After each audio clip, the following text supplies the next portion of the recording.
Mesdames, Messieurs, merci de nous faire confiance pour vous informer. Recevez nos civilités. Bon début de semaine à toutes et à tous et bienvenue au journal sur Bafon Télévision. À la une, 29e édition de la Journée mondiale de la femme rurale, ça y est, Babadjou démontrera ses capacités d'accueil au reste des arrondissements des Bamboutos demain dès 8h à la place des fêtes de Bamendousso. 3 boutiques ainsi que plusieurs étals contenant de la provenderie, du matériel électronique et bien d'autres articles. Voilà de manière simplifiée le bilan d'un incendie qui s'est déclenché au marché central de Mbouda dans la soirée du vendredi 11 octobre dernier. Selon les témoignages, c'est une détonation qui a ameuté les populations qui ont aussitôt commencé à combattre les flammes par des moyens rudimentaires en attendant l'arrivée des sapeurs-pompiers. Nous en parlons dans ce journal.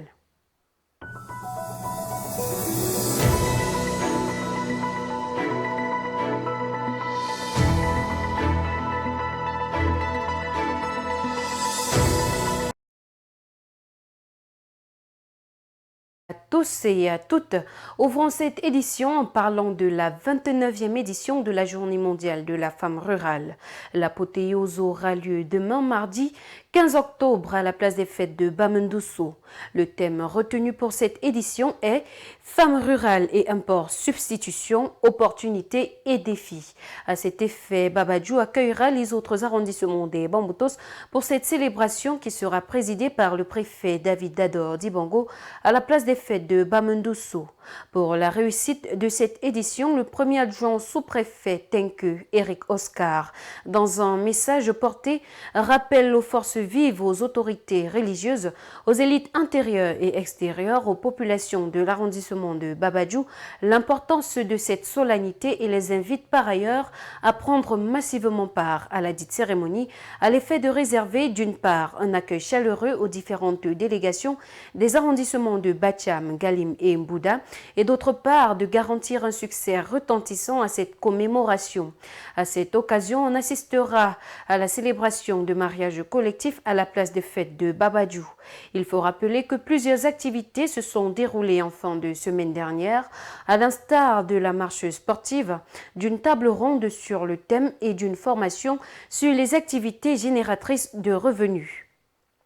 Parlons à présent de ce fait divers du côté de Mbouda, une entrée en week-end difficile pour quelques commerçants du marché central. 2 boutiques entièrement consumées, une autre partiellement touchée ainsi que des étals détruites pour des marchandises telles la provenderie, des appareils électroniques, des vivres et bien d'autres. Voilà le bilan après un incendie qui s'est déclenché dans la soirée du vendredi 11 octobre dernier. Un drame dont les causes réelles restent non élucidées jusqu'ici. Aline Zonou se trouvait sur les lieux du sinistre au moment des faits. Voici son récit. De l'effroi, du désespoir, ce sont ces sentiments qui ont frappé de plein fouet les populations de la ville de Mbouda au soir du vendredi 11 octobre dernier aux environs de 19h. Au marché central, plus exactement derrière la SGBC, la plupart des commerçants avaient cadenassé leur commerce, tandis que les plus épris du football se délectaient à regarder les dernières minutes du match qui opposait les Lions indomptables du Cameroun aux Harambee Stars du Kenya. Ce sont ces derniers d'ailleurs qui seront les premiers témoins de l'incendie qui a causé d'énormes dégâts matériels. Les flammes, dont l'élément déclencheur reste inconnu, ont vite fait de se propager, offrant un spectacle désolant. Les populations, rapidement ameutées, ont essayé de maîtriser la fureur des flammes en attendant l'arrivée des sapeurs-pompiers qui ont repris le contrôle de la situation.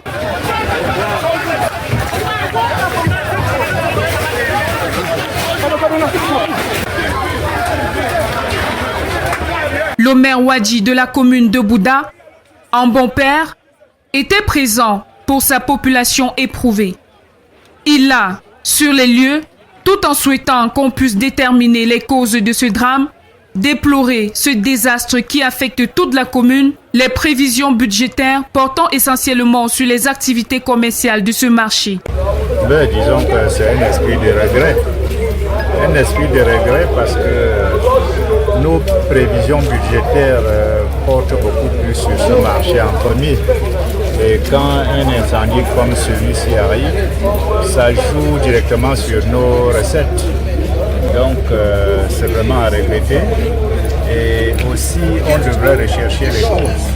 Et certaines causes qui sont déjà connues devraient être combattues le plus tôt.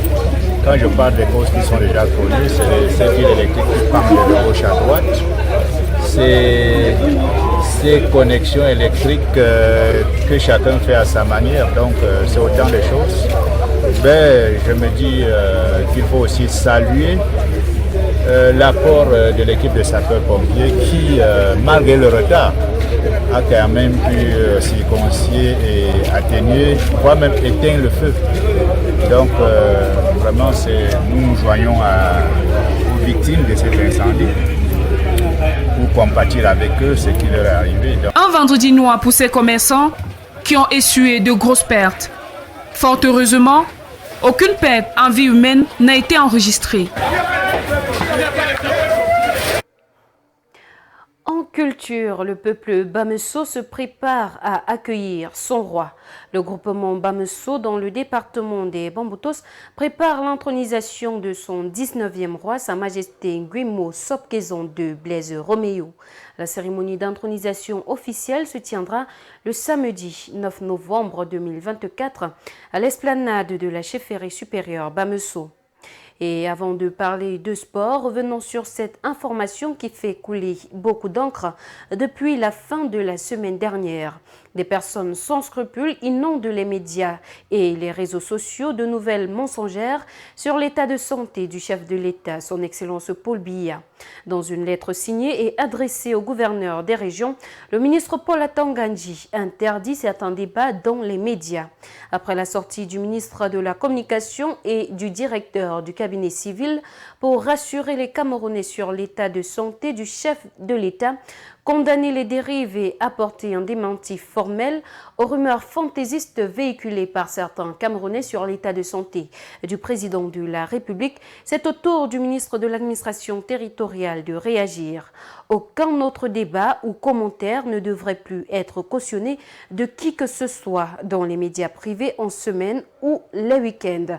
Le ministre Paul Atangandji demande à chaque gouverneur de créer auprès de ses services compétents des cellules de veille chargées de suivre et d'enregistrer toutes les émissions et débats dans les médias privés et d'identifier les auteurs des commentaires tendancieux, y compris ceux qui agissent à travers les réseaux sociaux. Tout débat dans les médias sur l'état de santé du chef de l'État est par conséquent formellement interdit. Les contrevenants devront faire face à la rigueur de la loi.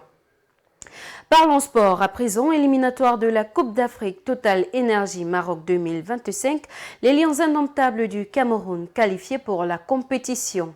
Les poulains de Mac Brice ont fait l'essentiel ce lundi 14 octobre 2024 à Kampala face au Kenya. Il a fallu attendre la 64e minute de jeu et l'entrée en jeu de Boris Eno et son coup de patte pour assister à un magnifique coup franc des 40 mètres, unique but de la rencontre. Victoire 1-0, donc les Lions indomptables qui les propulsent à 10 points et synonyme de qualification à 2 journées seulement de la fin des éliminatoires. Et c'est la fin, mesdames, messieurs, de cette édition du journal. Merci de nous avoir suivis. Au plaisir de vous retrouver très bientôt pour un nouveau numéro. Bonsoir.